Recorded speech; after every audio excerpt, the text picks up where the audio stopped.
एगो लड़की से कहे कि अरे सलोनी तू तो बड़ी दुबरा गई हो, मतलब कि तुम बहुत दुबली हो गई हो, तुमको 52 बीटा पीना चाहिए। परदेसी परदेसी जाना नहीं मुझे छोड़ के, है ना। अब देखिए कहा जा रहा है जाना नहीं मुझे छोड़ करके, जाना नहीं। Basanti no dance in front of these dogs, है ना, धर्मेंद्र का वही वाला डायलॉग। बसंती इन कुत्तों के सामने मत नाचना। हम लोग खिलाते हैं बच्चे को तो लिए रहते हैं, या फिर ज़्यादा रोने होने लगता है तो पेपा करता है तो मार और देते हैं। लेकिन जब कोई लड़की को बच्चा को खिलाती है तो आग, है ना, तो उसका दोनों गला पकड़ कहती है, ऐसे हिलाती है और बोलती है हाउ क्यूट यू आर, है ना, कितनी क्यूट हो तुम। समझ रहे हो। आजकल तो मतलब सोना बुग्गू वाला जो चला है बाबू अबू का, उनका सब लोग पकड़ के हिला रहे हैं। आज हम तुमको देखे बजरिया में, बहुत ही आज तुम ना जहर लग रही थी। अब देखिए लड़का ना लड़की को चूरन दे रहा है, समझ में नहीं आ रहा उसको कि मतलब ये तारीफ करके ना। गांव में क्या है, जब महिलाएं ऐसे पैरवा छूती हैं 3-4 बार रखती हैं, है ना, ऐसा लगता है कि साड़ी के पल्लू से जिसका पैर छू रहे हैं उसका पैरवा साफ कर देंगे। जैसा कि सेंटेंस 5 प्रकार का होता है, मैंने आईओ वाले ट्रिक से मैंने आपको बता दिया था कि कैसे आपको ये रिमेंबर करना है, आपको कैसे लर्न करना, याद रखना है अपने मस्तिष्क में। और गाइज मैंने पिछले वीडियो लेक्चर में यानी कि पिछले एपिसोड में असर्टिव सेंटेंस क्या होता है और इंटेरोगेटिव सेंटेंस क्या होता है मैंने इसको डील कर दिया है, यानी कि मैंने इसके बारे में अच्छे से आपको बताया है। आज हम बात करेंगे इंपरेटिव सेंटेंस के बारे में कि what is imperative sentence and what is the definition of the imperative sentence. तो आपके दिमाग में एक ही बात आएगी, सर डेफिनेशन इंपरेटिव सेंटेंस की, ऐसा वाक्य जिसमें ना आज्ञा हो, सलाह हो, विनती की जाए, ऐसे वाक्य को इंपरेटिव सेंटेंस कहते हैं। अच्छा, बिल्कुल इसी वाक्य को इंपरेटिव सेंटेंस कहते हैं। आइए चलिए आपके डेफिनेशन को चेक कर लेते हैं। एगो लड़की से कहे कि अरे सलोनी तू तो बड़ी दुबरा गई हो, मतलब कि तुम बहुत दुबली हो गई हो, तुमको 52 बीटा पीना चाहिए। उसने लड़की ने बोला कि यू शुड टेक 52 बीटा। ये देखिए, बताइए, यू शुड टेक बॉर्नवीटा, यानी कि आपको बॉर्नवीटा पीना चाहिए। एक लड़के ने एक लड़की को सलाह दिया, तो क्या ये सेंटेंस इंपरेटिव सेंटेंस है? ना जी ना, बिल्कुल ये सेंटेंस इंपरेटिव सेंटेंस नहीं है। क्यों? क्योंकि ये शुरू सब्जेक्ट से है, ये शुरू सब्जेक्ट से है और ये खत्म किस पे है? फुल स्टॉप पे है। और जो सेंटेंस सब्जेक्ट से शुरू होता है और खत्म फुल स्टॉप पे होता है वो सेंटेंस हमारा असर्टिव सेंटेंस होता है। ये मैंने आपको पिछले वीडियो लेक्चर में बताया था। ठीक है गाइस, तो आपके मस्तिष्क में चल रहा होगा तो फिर सर इंपरेटिव सेंटेंस होता क्या है? तो इंपरेटिव सेंटेंस के बारे में एक जहर बात बताता हूं, जरा समझिए क्या है। बालक, इंपरेटिव सेंटेंस ना वो सेंटेंस होता है जो हमेशा वर्ब की फर्स्ट फॉर्म से शुरू होता है। ये बिल्कुल जहर बात याद रखिएगा। इंपरेटिव सेंटेंस हमेशा वर्ब की फर्स्ट फॉर्म से शुरू होता है और खत्म कहां पे होता है? फुल स्टॉप पे होता है जी है। अब फॉर एग्जांपल जैसे मान लीजिए कोई कहता है कि इधर देखो, तो एग्जांपल में मैं लिखता हूं लुक हियर, लुक हियर, यहां देखो भाई, इधर देखो। तो देखिए लुक वर्ब की फर्स्ट फॉर्म से शुरू है और खत्म कहां पे? फुल स्टॉप पे। समझ में आ रही बात? अगर मैं आप जैसे टीचर क्लास में आता है और बोलता बच्चे सिट डाउन, बोलता है ना सिट डाउन, देखिए सिट डाउन, सिट क्या है? वर्ब की फर्स्ट फॉर्म है, इसलिए ये इंपरेटिव सेंटेंस है। अच्छा, अब इसके बाद इसकी मीनिंग निकालिए कि इसमें ऑर्डर, एडवाइस, रिक्वेस्ट होता है, यानी कि अब ये डेफिनेशन कंप्लीट होती है। अभी पिछली जो थी ना वो हमारी अधूरी कहानी थी, वो पूरी नहीं हो पा रही थी। तो अब आपको ऐसा समझना है कि इंपरेटिव सेंटेंस ऐसा सेंटेंस होता है जो हमेशा वर्ब की फर्स्ट फॉर्म से शुरू होता है और खत्म कहाँ पे होता है? फुल स्टॉप पे होता है। ठीक है जी। जैसे आपने मूवी वगैरह में भी देखा होगा, नहीं कहते हैं भाग करण भाग, भाग अर्जुन भाग, सुना है ना जी? ये कैसा सेंटेंस है? भाग भाग, भागना मतलब भागने के लिए कहा जा रहा है, रन करण रन अर्जुन, कुछ भी कहा जा रहा। तो इसका मतलब है ये रन वर्ब की फर्स्ट फॉर्म है, इंपरेटिव सेंटेंस है ना। परदेसी परदेसी जाना नहीं मुझे छोड़ के, है ना। अब देखिए कहा जा रहा है जाना नहीं मुझे छोड़ करके, जाना नहीं। तो अब सुनिए, जाना नहीं कहा गया ना, तो वर्ब की फर्स्ट फॉर्म से शुरू है, नेगेटिव सेंटेंस है इसलिए। तो आप ऐसा समझ सकते हैं जब किसी से कोई बात कही जाए या फिर कहीं लिखा गया हो, अगर वो वर्ब की फर्स्ट फॉर्म से शुरू है और खत्म फुल स्टॉप पे है, तो आप डेफिनेटली उसको समझिएगा इंपरेटिव सेंटेंस है। बाद में ये देखिएगा कि इसमें जो इसका भाव निकल रहा है वो ऑर्डर है, एडवाइस है या फिर रिक्वेस्ट है। गाइस, कभी कभी इसके आगे थोड़ा बहुत एक आध दो वर्ड और आ जाते हैं जो इसको मॉडिफाई करते हैं। जैसे फॉर एग्जाम्पल, जैसे मान लीजिए आप देखिए यहाँ पे, जैसे मान लीजिए मैं कहता हूं कि always always help the poor, always help the poor. हमेशा गरीबों की मदद कीजिए। तो यहां से आप देखिए, ये देखिए वर्ब की क्या है, फर्स्ट फॉर्म है। ऑलवेज इसके बारे में थोड़ा सा मॉडिफाई कर रहा है, ये एडवर्ब का काम कर रहा है यहाँ पर आकर के, तो इसको थोड़ा सा फोकस नहीं करना, क्योंकि अंग्रेजी है, अंग्रेजी में वेरिएशन होता है, ये अपनी कही गई बात पर तुलती नहीं है। फिर बात आप समझिएगा कि ये जो ऑलवेज आ गया, फॉर एग्जाम्पल जैसे यहाँ पे आ जाता please, please give me a pen. तो ऐसे कुछ शब्द गिने चुने जो आगे आ सकते हैं, उससे आपको घबराने की जरूरत नहीं है, सिर्फ आपको देखना है कि ये वर्ब की फर्स्ट फॉर्म से शुरू है। ठीक है जी, ये वर्ब की फर्स्ट फॉर्म से शुरू है और खत्म कहाँ पे है, फुल स्टॉप पे है, इसलिए एक ऐसा सेंटेंस है, ये इंपरेटिव सेंटेंस है। समझ में आ रही बात क्या है? आपने अगर सुपर 30 मूवी देखी होगी तो उसमें एक गाना है कि Basanti no dance in front of these dogs, है ना, धर्मेंद्र का वही वाला डायलॉग, बसंती इन कुत्तों के सामने मत नाचना, है ना, कुछ ऐसा ही था, जो भी है। तो आप समझ रहे हैं कि इस तरह से भी हो सकता है। नेगेटिव में भी किसी को कहा जा सकता है कि डोंट लाफ, हंसो मत, हंसो मत, है ना। तो नेगेटिव कहा गया इसलिए ये डोंट आया है, वरना आप देख लीजिए यहाँ पे ये वर्ब की क्या है, फर्स्ट फॉर्म है। ये वर्ब की फर्स्ट फॉर्म खत्म कहाँ पे है, फुल स्टॉप पे है, इसलिए कैसा सेंटेंस है, इंपरेटिव सेंटेंस है। समझ में आ रही इतनी बात? अच्छा, अब आपके मन में एक सवाल आ रहा होगा, सर इंपरेटिव सेंटेंस तो ऐसे हम समझ जाएंगे कि जो वर्ब की फर्स्ट फॉर्म से शुरू होता है और खत्म फुल स्टॉप पे होता है वो इंपरेटिव सेंटेंस होता है। अब इसका हम भाव कैसे पहचानेंगे, यानी कि इसकी जो मीनिंग है, जो अर्थ निकल करके आएगा, वो ऑर्डर, एडवाइस, रिक्वेस्ट है, क्या है? देखो, जब इसकी मीनिंग आती है वो है ऑर्डर, एडवाइस और क्या हो गया, रिक्वेस्ट, है ना जी, रिक्वेस्ट हो गया। ये तीन बातें हैं, आपको याद रखना है, तीन बातें हैं। अब कैसे पता चलेगा कि ऑर्डर है, एडवाइस या रिक्वेस्ट? तो मैं आपको बताऊं, जिसमें आइंडली, काइंडली, इलीज, प्लीज लगा होगा वो क्या होगा, रिक्वेस्ट होगा। तो फिर आपको समस्या सिर्फ इतने में आएगी कि ऑर्डर है कि एडवाइस है। तो मैं आपको बताऊं, सिंपल सी बात है कि देखो, ऑर्डर जो होता है ना वो थोड़ी देर के लिए होता है, लेकिन जो एडवाइस होती है ना वो लाइफ टाइम, कहने का मतलब वो लंबे समय के लिए कही जाती है। अगर मैं आपसे कहता हूं ऑलवेज हेल्प द पुअर, हमेशा गरीबों की क्या करिए, मदद कीजिए, तो ऐसा क्या करेंगे आप? एक बार गरीब की मदद करेंगे फिर छोड़ देंगे? अरे भाई, जब तक आपसे बनता है तब तक करिए गरीब की मदद, यानी कि पूरी लाइफ टाइम के लिए कहा जा रहा है। तो इसका मतलब क्या हो गया, इसका मतलब हो गया ये कैसा हो गया, एडवाइस। इसमें क्या दी जा रही है, सलाह दी जा रही है। अगर मैं कहूं कि गिव मी पेन, पेन दे दो मुझे, तो ये ऑर्डर है, क्या है, देखो इसमें इलीज, प्लीज, आइंडली, कैंडी लगा नहीं है, तो रिक्वेस्ट है। तो बचा क्या हमारे पास, बचा हमारे पास ऑर्डर, एडवाइस। तो हम इसमें देखेंगे क्या थोड़ी देर के लिए कहा गया है या फिर पूरे लंबे समय के लिए कहा गया, पूरे जीवन के लिए। मैंने बोला कि पेन दे दो, तो पूरे जीवन भर पेन है दो मुझको, ऐसा नहीं है ना, है ना, समझिए जरा। दूसरा देखिए, जैसे मैं बोलता हूं walk to the left, walk to the left, यहां पे एक सेंटेंस देखिए, बाएं से चलिए, बाएं से चलिए। तो क्या बताइए, आपको ऑर्डर दिया जा रहा है कि वॉक टू द लेफ्ट, आ जाए बाएं से चलिए, एक बाद बाएं से मत चलिए, ऐसा कुछ कहा गया? अरे ना जी ना, कहने का मतलब है कि आपको हमेशा बाएं से चलना है। तो जिसका ड्यूरेशन, यानी कि ऐसा सेंटेंस जिसका ड्यूरेशन लगेगा, इसमें जो बात कही गई है ना वो लंबे समय तक के लिए कही गई है, तो फिर वो एडवाइस होगा, नहीं तो फिर वो क्या होगा, ऑर्डर होगा। समझ में आ रही बात इतनी? चलिए, तो पहचान भी लेंगे आप क्या होता है। अगले वाले सेंटेंस के बारे में डिस्कस करते हैं। अगला हमारा है एक्सक्लेमेटरी सेंटेंस। एक्सक्लेमेटरी सेंटेंस बना है देखिए एक्सक्लेम से, और एक्सक्लेम का मतलब होता है चीखना या चिल्लाना, यानी कि ऐसा वाक्य जिसमें अचानक से कोई चीख निकल जाए, यानी कि ऐसा वाक्य जिसमें अचानक से चीख करके, यानी हैरानी होकर के कोई बात कही जाए। हालांकि इसकी हिंदी होती है विस्मय, है ना, विस्मय सूचक। तो विस्मय का मतलब होता है आश्चर्य, यानी कि ऐसा कोई वाक्य कहा जाए जिसमें आपको आश्चर्य हो, चाहे वो आश्चर्य दुख का हो, चाहे वो आश्चर्य खुशी का हो, चाहे वो आश्चर्य डर का हो, चाहे वो आश्चर्य जीत का हो, किसी भी चीज का आश्चर्य हो करके अगर आश्चर्यजनक तरीके से बोला जाता है तो फिर वो कैसा सेंटेंस होगा, एक्सक्लेमेटरी सेंटेंस होगा। अच्छा गाइज, एक्सक्लेमेटरी सेंटेंस अचानक से बोला गया होगा, जैसे मान लो फॉर एग्जांपल, जैसे कभी हमारे हाथ से मोबाइल गिर जाता, कहते मोबाइल जैसे गिरता है तो बोलते अरे बाप रे, बोलते कुछ ऐसे, है ना, चोट लग जाती, कहते ओह तेरी का चोट लग गई, है ना, बोलते हैं ना ऐसे। और कभी कभी मान लीजिए हम सीरियल देख रहे हो घर पे और पूरे सारे लोग बैठे हों, सभी लोग है ना देख रहे हो, और अचानक से बिजली चली जाए, कहते ओह तेरी का, बोलते हैं ना वैसे, ऐसे बोलते हैं।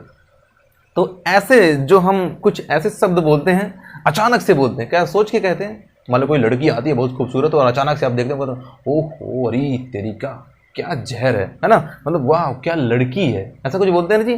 तो अचानक से मन के भाव को हम क्या बोलते हैं, एक्सक्लेमेटरी सेंटेंस बोलते हैं। ठीक है जी। अच्छा, इसकी एक बड़ी पहचान क्या है, इसकी शुरुआत कहीं ना कहीं अलास, ओह, हुर्रे, है ना, इस टाइप से होगी, और इसमें कहीं ना कहीं आपको क्या लगा दिखेगा, मार्क ऑफ एक्सक्लेमेशन, यानी कि इसमें विस्मयादि बोधक चिन्ह लगा होगा। देखिए एक्सक्लेमेटरी सेंटेंस में कहीं ना कहीं आपको अलास, ओ, हुर्रा, इस टाइप के जो है इंटरजेक्शन वाले वर्ड आपको कहीं ना कहीं मिल जाएंगे, और इसमें कहीं ना कहीं एक बूंद जिंदगी की होगा। एक बूंद जिंदगी का मतलब समझिए कि एक तो डंडा ऐसा खींचा गया होगा, है ना, एक तो ऐसे डंडा खींचा गया होगा और नीचे बिंदी लगाई गई हुई, जिसका मतलब होता है विस्मयादि बोधक चिन्ह, जिसको हम मार्क ऑफ एक्सक्लेमेशन बोलते हैं। ठीक है जी। तो कहीं ना कहीं आपको एक्सक्लेमेटरी सेंटेंस में ये मिल जाएगा। ठीक है। फॉर एग्जांपल देखिए, जैसे मान लो मैं कहूं कि alas, alas he is ruined, अफसोस यानी दुख की बात है कि ही इज ruined, वो क्या हो गया, बर्बाद हो गया। समझ रहे हैं ना, कहते हैं अलास, अफसोस, फेंकू को भैंस हेराई गेल। जैसे मान लो हमने बोला ओह आई हैव गॉट इंजर्ड, जैसे कहते हैं ओह मुझे चोट लग गई, है ना, तो अचानक से बोलते हैं। बताइए क्या ये हमने कभी प्लानिंग करके हम बोलते हैं ये मैच हम जीतेंगे तो फिर, है ना, कुछ ऐसा बोलेंगे, अभी मुझे चोट लगेगी तो मैं कुछ ऐसा बोलूंगा, प्लानिंग करके बोलते हैं ना जी ना, ये अचानक से हम बोलते हैं। तो अचानक से बोले गए मन के भाव को हम क्या बोलते हैं, एक्सक्लेमेटरी सेंटेंस बोलते हैं। अच्छा, अब तो आप पहचान ही ले जाओगे, है ना, क्यों, क्योंकि कह रहे सर जहां पे अलास, वो, हुर्रा, इस तरह के मैं, है ना, ब्रेवो, मतलब कुछ इस तरह के अगर मैं देख जाता हूं और कहीं ना कहीं इसमें एक्सक्लेमेशन मार्क लगा होगा तो मैं पहचान जाऊंगा कैसा सेंटेंस है, एक्सक्लेमेटरी। चलो बालक, ऐसा रहेगा तो आप तो पहचान ही ले जाओगे। लेकिन एक्सक्लेमेटरी सेंटेंस ना कभी कभी कुछ ऐसे भी शुरू होता है, what a girl, match vetch में आपने सुना होगा व्हाट अ शॉट, है ना, सुना ऐसे, कभी कभी आपने सुना होगा हाउ क्यूट। मान लीजिए किसी, जब हम लोग खिलाते हैं बच्चे को तो लिए रहते हैं, या फिर ज़्यादा रोने होने लगता है तो पेपा करता है तो मार और देते हैं, लेकिन जब कोई लड़की को उन्हें बच्चा को खिलाती है तो आग, है ना, तो उसका दोनों गला पकड़ कहती है, ऐसे हिलाती है और बोलती है हाउ क्यूट यू आर, है ना, कितनी क्यूट हो तुम। समझ रहे हो, आजकल तो मतलब सोना बुग्गू वाला जो चला है, बाबू बाबू का, उनका सब लोग पकड़ के हिला रहे हैं। चलो, तो जब ऐसा हम कहते हैं, यानी कि एक्सक्लेमेटरी सेंटेंस व्हाट या हाउ से भी शुरू हो सकता है। जैसे देखिए, मान लीजिए आप कहते हैं कि व्हाट अ मैन, क्या आदमी है यार, है ना। अब दूसरा देखिए जिसमें how beautiful you are, how beautiful you are, है ना, कितनी खूबसूरत हो तुम। एक लड़का जब एक लड़की से बोलता है ना कितनी खूबसूरत हो तुम, आज हम तुमको देखे बजरिया में, बहुत ही आज तुम ना जहर लग रही थी। अब देखिए लड़का ना लड़की को चूरन दे रहा है, समझ में नहीं आ रहा उसको कि मतलब ये तारीफ करके ना उसको अपनी तरफ अट्रैक्ट कर रहा है, वो और गोली हो जाती है। वो कहते हैं ना, हमारे यहाँ बोलते हैं उसको देसी भाषा में कि बिना तेल का पकौड़ी हो जाना, कुछ ऐसे टाइप का हो जाती है ना। तो एक बार आप समझिए, वापस आइए पॉइंट पर, कि एक्सक्लेमेटरी सेंटेंस व्हाट या हाउ से जब शुरू होगा तो आपको एक ध्यान रखना है कि यह भी अचानक से बोला गया होगा, और इसमें भी कहीं ना कहीं मार्क ऑफ एक्सक्लेमेशन लगा होगा, इसमें भी कहीं ना कहीं विस्मयादि बोधक चिन्ह लगा होगा, है ना। आप कहेंगे सर व्हाट या हाउ से शुरू हो रहा है तो ये तो इंट्रोगेटिव होना चाहिए, तो भैया ये इंट्रोगेटिव नहीं है। क्यों? क्योंकि जब इंट्रोगेटिव होगा ना तो पिछवा वो धान काटने वाला हंसिया भी तो होना चाहिए। दिख रहा है कहीं पीछे हंसिया, इसका मतलब ये इंट्रोगेटिव नहीं है। ये व्हाट या हाउ से शुरू तो है, अगर आपके दिमाग में बात चल रही है कि सर व्हाट या हाउ से शुरू है तो इंट्रोगेटिव होना चाहिए, इंट्रोगेटिव नहीं। अगर इंट्रोगेटिव होगा तो खत्म किस पे होगा? हंसिया पे। अच्छा, ऐसा ना है। तो फाइनली एक बात और सुनिए आप ध्यान से कि एक्सक्लेमेटरी सेंटेंस में अलास वो एक करके आएगा, एक्सक्लेमेटरी एक बूंद जिंदगी वाला तो आप पहचान ही जाएंगे, लेकिन एक जहर बात जो है एक्सक्लेमेटरी सेंटेंस व्हाट या हाउ से भी शुरू हो सकता है ना, और इसके लास्ट में कहीं ना कहीं मार्क ऑफ एक्सक्लेमेशन लगा होगा, यानी कि विस्मयादि बोधक चिन्ह लगा होगा। ठीक है जी, तो अब पहचान जाना। चलिए मैं एक आखिरी एग्जांपल लिखता हूं, जैसे मान लो मैंने बोला कि how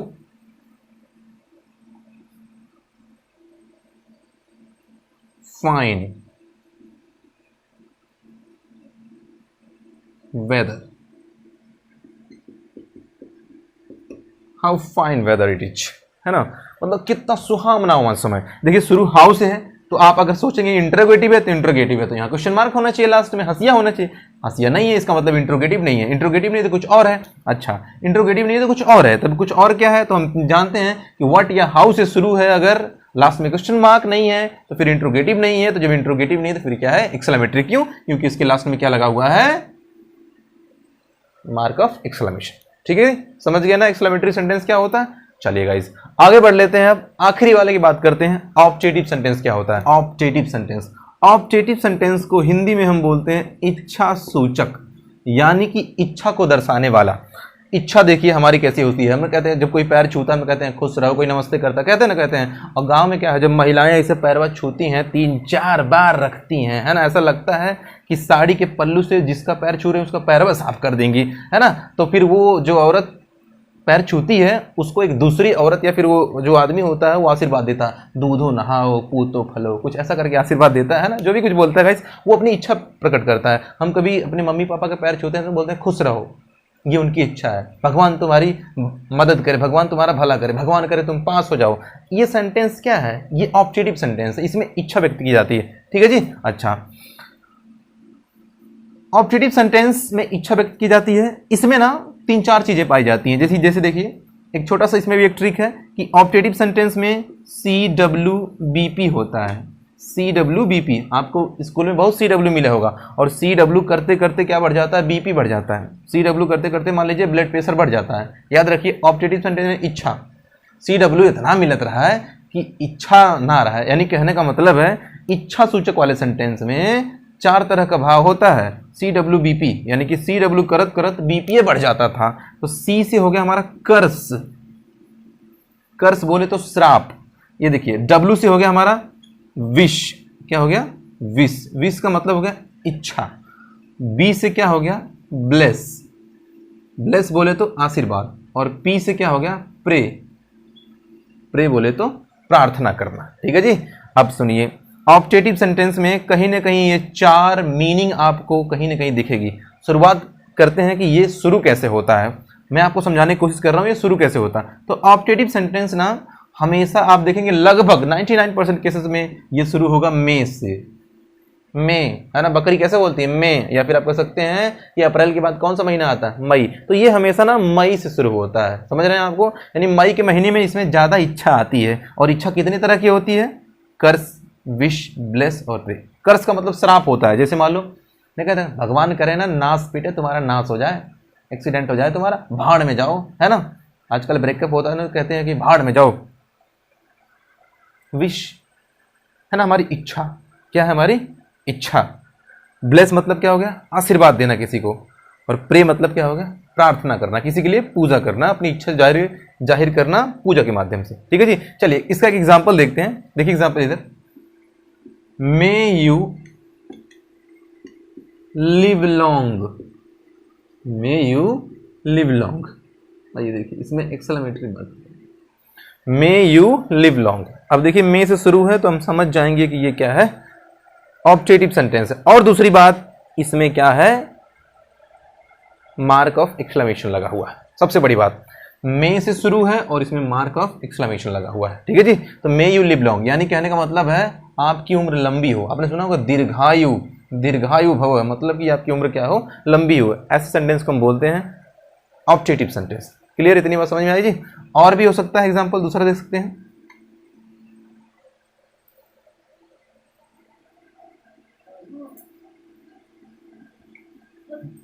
God bless you, God bless you, है ना। या इसमें मे छुपा हुआ है, मे गॉड ब्लेस यू, है ना, तो यानी भगवान तुम्हारी क्या करे? मदद करे। ये सेंटेंस कैसा हो गया जी? ऑब्जेक्टिव सेंटेंस हुआ। ठीक है। तो इस तरह से सेंटेंस को हम फाइनली डिसाइड कर लेते हैं कैसा कैसा होता है। आज मैंने आपको बताया है कि इंपरेटिव सेंटेंस क्या होता है। इंपरेटिव सेंटेंस हमेशा वर्ब की फर्स्ट फॉर्म से शुरू होता है, खत्म कहाँ पे होता है? फुल स्टॉप पे होता है। इसमें मीनिंग क्या निकलता है? ऑर्डर, एडवाइस और रिक्वेस्ट का। आ जाओ। एक्सक्लेमेटरी सेंटेंस क्या होता है? अचानक से एक्सक्लेम करके अंदर से आता है, चीख करके हम बोलते हैं अल्लाह वो, हुर्रा ये, और इसमें मार्क ऑफ एक्सक्लेमेशन होता है, इससे हम पहचान जाते हैं। एक्सक्लेमेटरी सेंटेंस में एक और जहर बात होती है, ये व्हाट या हाउ से भी शुरू हो सकता है। जब ये व्हाट या हाउ से शुरू होगा तो हमें परेशानी होगी कि क्या इंटरोगेटिव सेंटेंस है। इंटरोगेटिव सेंटेंस नहीं, क्यों? क्योंकि इसके लास्ट में क्वेश्चन मार्क नहीं आया हुआ। जब क्वेश्चन मार्क नहीं आया तो इंटरोगेटिव नहीं है, इसका मतलब इसके लास्ट में एक्सक्लेमेशन मार्क आया है, तो ये कौन सा हो गया सेंटेंस? एक्सक्लेमेटरी हो गया। आज ऑब्जेक्टिव में इच्छा जाहिर व्यक्त है ना, इच्छा जाहिर करते हैं, हम अपनी इच्छा को व्यक्त करते हैं, और वो इच्छा किस तरह की हो सकती है? कर्स, विश, ब्लेस और प्रे, ये इसमें इसका मीनिंग हो सकता है। और शुरू ये अधिकांशतः में से होती है। समझ में आ रही बात है? इसका में से होता है। कभी कभी हम ऐसा भी कह सकते हैं हैप्पी बर्थडे, हैप्पी बर्थडे बोलते हैं ना जी, देखिए बोलते हैं हैप्पी बर्थडे। तो ये भी सेंटेंस भी कैसा हो गया जी? हमारा ऑब्जेक्टिव हो गया। हमारी भी इच्छा है ना, विश यू हैप्पी बर्थडे बोलते हैं ना, तो इस तरह के सारे सेंटेंसेस हो गए हमारे ऑब्जेक्टिव सेंटेंस। गाइज फाइनली मैंने आपको पांचों काइंड्स के बारे में बता दिया है, और मैं इसके लास्ट में अभी मैं आपको एक छोटी सी एक्सरसाइज देके जा रहा हूं, जिसको आप सॉल्व करेंगे और पता लगाएंगे क्या आपको सेंटेंस पहचानना आया कि नहीं आया। क्यों? क्योंकि मैंने पांचों से आपको मिलवा दिया है। अगर मिलवाने के बाद अगर आपको नहीं आता तो मुझे कमेंट बॉक्स में लिख करके बताएं कि अभी मुझे ये सेंटेंस, इस तरह का सेंटेंस पहचानने में दिक्कत हो रही है, मैं उसको क्लियर करूंगा। ठीक है गाइज, अगर आपको लगता है कि वीडियो आपके लिए फ्रूटफुल रहा, हेल्पफुल रहा, थोड़ी बहुत आपको इससे भी सीखने को मिला है, तो वीडियो को लाइक करिए और प्लीज सब्सक्राइब कर दीजिए। ठीक है जी, फिर हमारी और आपकी होगी अगले एपिसोड में मुलाकात, एक छोटे से ब्रेक के बाद। वीडियो को देखने के लिए आपका प्रेम पूर्वक धन्यवाद। Thank you.